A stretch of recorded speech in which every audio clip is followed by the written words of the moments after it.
ಸ್ನೇಹಿತರೆ ನಮಸ್ಕಾರ. Big boss ಮನೆ ಸೀಸನ್ 12ರ ಆಟ ಈಗ ರೋಚಕ ಘಟ್ಟವನ್ನು ತಲುಪ್ತಾ ಇದೆ.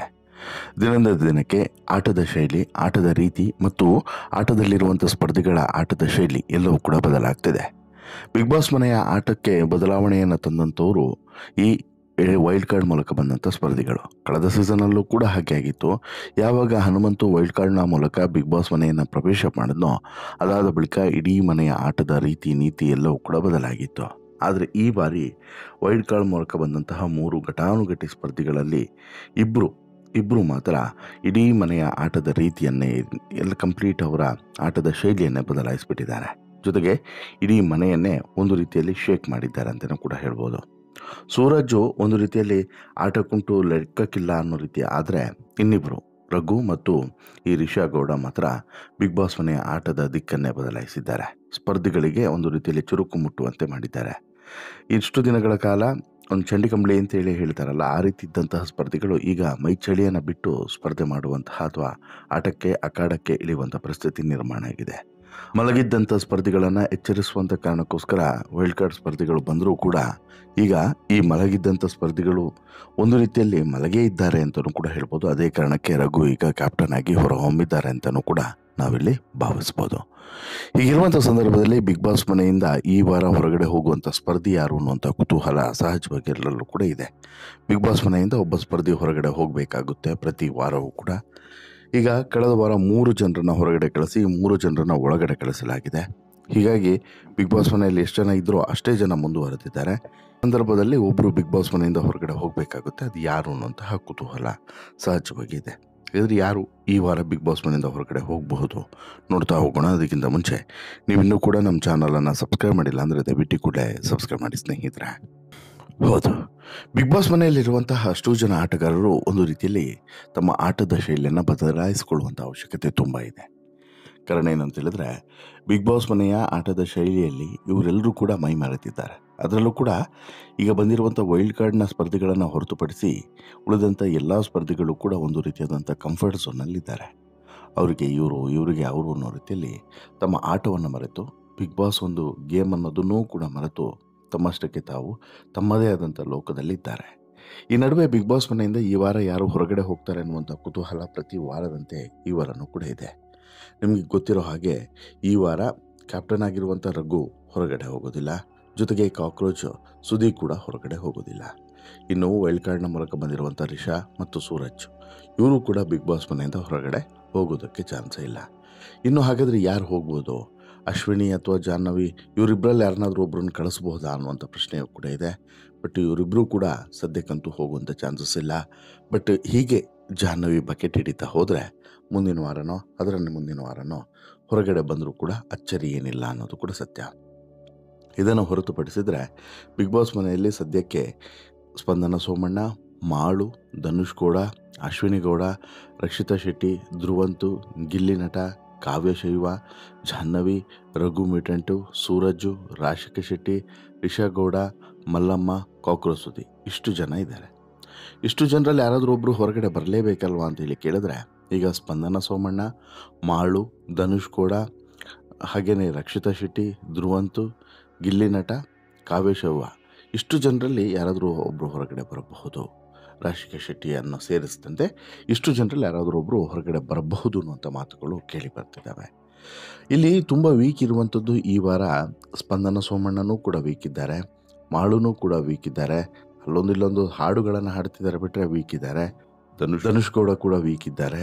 ಹಾಗೆಯೇ ಅದನ್ನು ಹೊರತುಪಡಿಸಿದ್ರೆ ಧ್ರುವಂತು ಮತ್ತು ಇಲ್ಲಿ ಎಲ್ಲೋ ಒಂದು ಕಡೆ ರಾಶಿಕಾ ಹಾಗೆಯೇ ಕಾವ್ಯ ಇವರಿಷ್ಟು ಜನರು ಕೂಡ ಈ ವಾರ ಅಷ್ಟೇನು ತಮ್ಮ ಆಟವನ್ನು ಅಥವಾ ಪರ್ಫಾರ್ಮೆನ್ಸನ್ನು ತೋರಿಸಿಲ್ಲ. ಇನ್ನು ಸಹಜವಾಗಿ ಬಿಗ್ ಬಾಸ್ ಮನೆಯ ತುಂಬ ಆಕರ್ಷಣೀಯ ಸ್ಪರ್ಧಿಯಾಗಿರುವಂಥದ್ದು ಗಿಲ್ಲಿ ನಟಗೆ ಯಾವುದೇ ರೀತಿಯಾದಂಥ ನಾಮಿನೇಷನ್ನ ಭಯ ಸದ್ಯಕ್ಕಂತೂ ಇಲ್ಲ.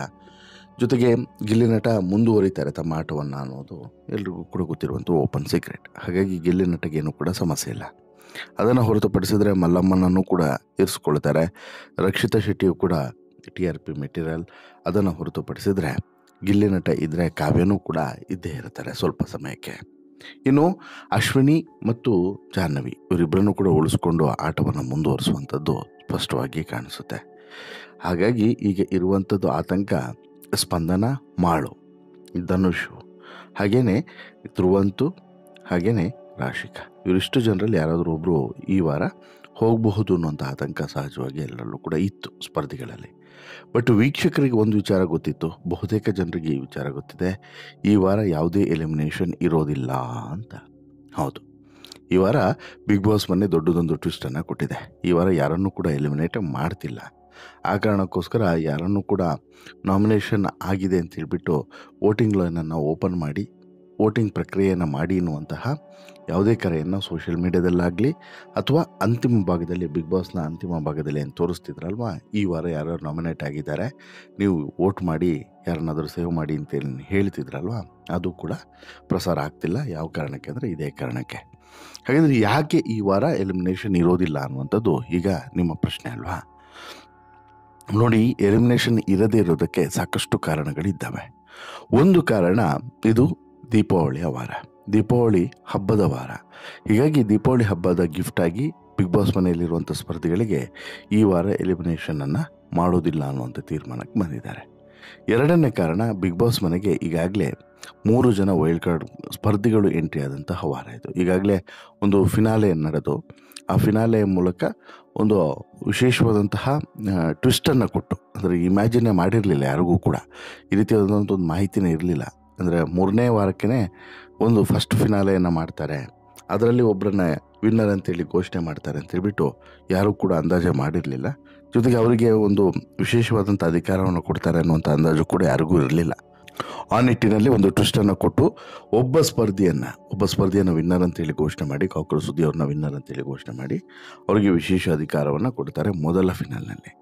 ಇನ್ನು ಇದಾದ ಬಳಿಕ ಈಗ 3 ಜನ ಬಿಗ್ ಬಾಸ್ ಮನೆಯಿಂದ ಹೊರಗಡೆ ಹೋಗಿ, ಒಂದು ಮಿಡ್ ವೀಕ್ ಎಲಿಮಿನೇಷನ್, 2 ವೀಕೆಂಡ್ನ ಎಲಿಮಿನೇಷನ್, ಈ ರೀತಿ ಇಬ್ಬರನ್ನ ಬಿಗ್ ಬಾಸ್ ಮನೆಯಿಂದ ಹೊರಗಡೆ ಕಳಿಸಿ ನಂತರ ಅಲ್ಲಿ ಮತ್ತೊಂದು ಟ್ವಿಸ್ಟನ್ನು ಕೊಡ್ತಾರೆ, 3 ಜನ ವೈಲ್ಡ್ ಕಾರ್ಡ್ ಮೂಲಕ ಎಂಟ್ರಿಯನ್ನು ಕೊಡುವಂಥದ್ದು. ಈಗ ನಿಮಗೆ ಗೊತ್ತಿದೆ, ಮಂಜು ಭಾಷಿಣಿ ಮತ್ತು ಅಶ್ವಿನಿ ವಾರಾಂತ್ಯದಲ್ಲಿ ಹೋದರೆ ವಾರದ ಮಧ್ಯದಲ್ಲಿ ಹೋಗಿದ್ದು ಈ ಡಾಗ್ ಸತೀಶ್ ಅವರು. ಹೀಗಾಗಿ ಅವರ ಸ್ಥಾನವನ್ನು ತುಂಬೋದಕ್ಕೆ ಮತ್ತೆ 3 ಜನ ಸ್ಪರ್ಧಿಗಳೇನು ಈ ವಾರ ಬಂದ್ರಲ್ಲ, ಅವರಿಗೆ ಇದು ಮೊದಲನೇ ವಾರ. ಹಾಗಾಗಿ ಈ ವಾರ ಎಲಿಮಿನೇಷನನ್ನು ಮಾಡದೇ ಇರೋದಕ್ಕೆ ತೀರ್ಮಾನಿಸಿದ್ದಾರೆ. ಹಾಗೆ ನೋಡಿದರೆ ಬಿಗ್ ಬಾಸ್ ಮನೆಯಲ್ಲಿ ಈ ವಾರ ಒಂದು ಎಲಿಮಿನೇಷನ್ ಆಗಬೇಕಾಗಿತ್ತು, 1 ಜನ ಕಡಿಮೆ ಆಗಬೇಕಾಗಿತ್ತು. ಬಟ್ ಆಟದಲ್ಲಿ ಇನ್ನಷ್ಟು ಬದಲಾವಣೆ ಮತ್ತು ಟ್ವಿಸ್ಟನ್ನು ತಂದಿಡುವಂಥ ಕಾರಣಕ್ಕೋಸ್ಕರ ಯಾವಾಗ ಬೇಕಾದರೂ, ಅಂದರೆ ಇಷ್ಟು ಸೀಸನಲ್ಲಿ ಏನಾಗ್ತಿತ್ತು, ವೀಕೆಂಡ್ನಲ್ಲೇ ಎಲಿಮಿನೇಷನ್ ನಡೀತಿತ್ತು, ಫಾರ್ಮಾಲಿಟೀಸ್ ಪ್ರಕಾರನೇ ನಡೀತಿತ್ತು. ಬಟ್ ಈ ವಾರ ಹಾಗಾಗಲ್ಲ ಅಂತೇಳಿ, ಅಂದರೆ ಈ ಸೀಸನಲ್ಲೇ ಹಾಗಾಗಲ್ಲ ಅಂತ, ಅದು ಯಾವಾಗ ಬೇಕಾದರೂ ಬಿಗ್ ಬಾಸ್ ಮನೆಯಿಂದ ಹೊರಗಡೆ ಕಳಿಸ್ಬೋದು, ಜನರನ್ನು ಕಡಿಮೆ ಮಾಡ್ಬೋದು ಅನ್ನುವಂಥದ್ದು ಈ ಬಾರಿ ಹಾಕಿಕೊಂಡಿರುವಂಥ ಪ್ಲ್ಯಾನಿಂಗು. ಹಾಗಾಗಿ ಈಗ ಮುಂದಿನ ವಾರ ಎಲಿಮಿನೇಷನ್ ಇದ್ದೇ ಇರ್ತದೆ. ಮುಂದಿನ ವಾರ ಎಲಿಮಿನೇಷನ್ ನೀವು ಅಂದುಕೊಂಡಂಥ ರೀತಿಯಲ್ಲಿ ಇರೋದಿಲ್ಲ, ಬೇರೆದೇ ರೀತಿಯಲ್ಲಿ ಎಲಿಮಿನೇಷನ್ ನಡೆಯುತ್ತೆ ಅನ್ನುವಂತಹ ಮಾಹಿತಿಯನ್ನು ಬಿಚ್ಚಿಟ್ಟಿದ್ದಾರೆ. ಬಟ್ ಈ ವಾರ ಎಲಿಮಿನೇಷನ್ ಮಾಡೋದಿಲ್ಲ ಅಂತೇಳಿ, ಈ ವಾರ ಎಲಿಮಿನೇಷನ್ ಮಾಡದೇ ಇರೋದ್ರಿಂದ ಈಗ ಎಷ್ಟು ಜನ ಸ್ಪರ್ಧಿಗಳಿದ್ದಾರೋ ಅಷ್ಟು ಜನ ಸ್ಪರ್ಧಿಗಳು ಮುಂದುವರಿತಾರೆ. ಯಾವುದೇ ಚೇಂಜಸ್ ಕೂಡ ಆಗೋದಿಲ್ಲ ಸದ್ಯಕ್ಕೆ ಈ ವಾರಕ್ಕೆ. ಬಟ್ ಮುಂದಿನ ವಾರಕ್ಕೆ ಒಂದಷ್ಟು ಚೇಂಜಸ್ಗಳು ಆಗುತ್ತೆ ಅನ್ನುವಂಥದ್ದು ಗೊತ್ತಾಗ್ತಿದೆ. ಇನ್ನು ಈ ಚೇಂಜಸ್, ಅಂದರೆ ಈ ಮುಂದಿನ ವಾರದ ಚೇಂಜಸ್ನ ಬಳಿಕ ಮತ್ತೊಂದು ಟ್ವಿಸ್ಟನ್ನು ಬಿಗ್ ಬಾಸ್ ಟೀಮ್ ಕೊಡುತ್ತೆ ಅನ್ನೋದು ಕೂಡ ಈಗ ಸಿಕ್ಕಿರುವಂಥ ಮಾಹಿತಿ. ಬಿಗ್ ಬಾಸ್ ಮನೆಯ ಸ್ಪರ್ಧಿಗಳಿಗೆ ಮತ್ತೊಂದು ಟ್ವಿಸ್ಟನ್ನು ಕೂಡ ಕೊಡುತ್ತೆ ಅಂತೇಳಿ. ಮತ್ತೆ ವೈಲ್ಡ್ ಕಾರ್ಡ್ ಸ್ಪರ್ಧಿಗಳು ಎಂಟ್ರಿ ಕೊಡ್ತಾರಾ ಅಂತೇಳಿ ಕೇಳಿದ್ರೆ ಇಲ್ಲ ಅನ್ನುವಂತಹ ಮಾತಂತೂ ಬರ್ತಾ ಇಲ್ಲ. ಯಾಕಂತ ಹೇಳಿದ್ರೆ ಬಿಗ್ ಬಾಸ್ ಮನೆಗೆ ಯಾವ ಕ್ಷಣದಲ್ಲಿ ಬೇಕಾದರೂ ಮತ್ತೆ ಟ್ವಿಸ್ಟು, ಟರ್ನು ಎಲ್ಲದೂ ಕೂಡ ಸಿಗ್ತಾ ಹೋಗುತ್ತೆ.